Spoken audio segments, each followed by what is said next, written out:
اعوذ باللہ من الشیطان الرجیم بسم اللہ الرحمن الرحیم اذا جاء نصر اللہ والفتح ورأيت الناس يدخلون في دين الله أفواجا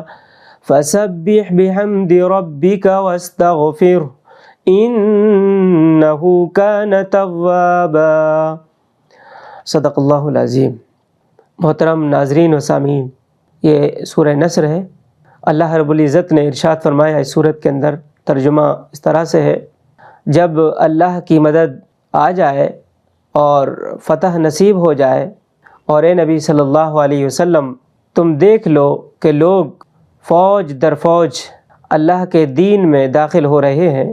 تو اپنے رب کی حمد کے ساتھ اس کی تسبیح کرو اور اس سے مغفرت کی دعا مانگو، بے شک وہ بڑا توبہ قبول کرنے والا ہے۔ محترم ناظرین، آپ صلی اللہ علیہ وسلم کو اللہ رب العزت نے اس دنیا کے اندر ایک مشن کے تحت بھیجا تھا، اور وہ مشن یہ تھا کہ دین غالب ہو جائے، جس کی خوشخبری اس صورت کے اندر سناتے ہوئے یہ بات ارشاد فرمائی، یعنی خوشخبری یہ دی گئی کہ یہ دین غالب ہوگا، فتح نصیب ہوگی، اور ساتھ میں پھر یہ ہدایت کی گئی کہ جب آپ جو عظیم کارنامہ آپ کے ذمے کیا گیا ہے اس کو انجام دے لیں، اللہ کی حمد و ثنا میں آپ مشغول ہو جائیں اور اس سے مغفرت چاہیں۔ بتانا مقصود یہ ہے کہ اصل جو طاقت ہے وہ اللہ کے ہاتھ میں ہے، طاقت کا سرچشمہ اللہ کے ہاتھ میں ہے۔ جو کچھ بھی ہوتا ہے اس کی منشا کے مطابق ہوتا ہے، اور بندہ جو کچھ بھی کرتا ہے اور اس کی جو توفیق ہوتی ہے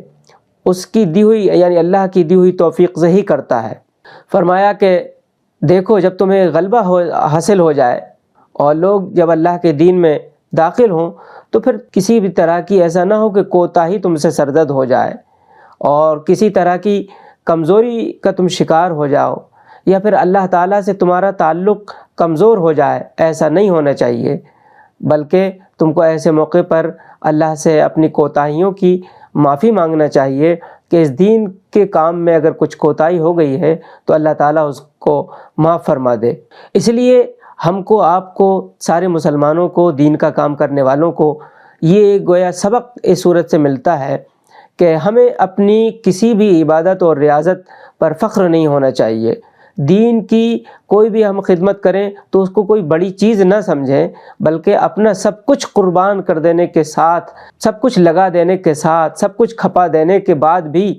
ہم کو یہ احساس ہونا چاہیے کہ حق تو یہ ہے کہ حق ادا نہ ہوا۔ اللہ تعالیٰ مجھے آپ سب کو عمل کی توفیق عطا فرمائے، اور جو بھی ہم کام کریں وہ اللہ کی رضا کے لیے کریں، اور اللہ سے دعا بھی کریں کہ اللہ تعالیٰ تو ہماری ان ٹوٹی پھوٹی عبادتوں کو قبول فرما لے۔ آمین۔ وآخر دعوانا الحمد للہ رب العالمین۔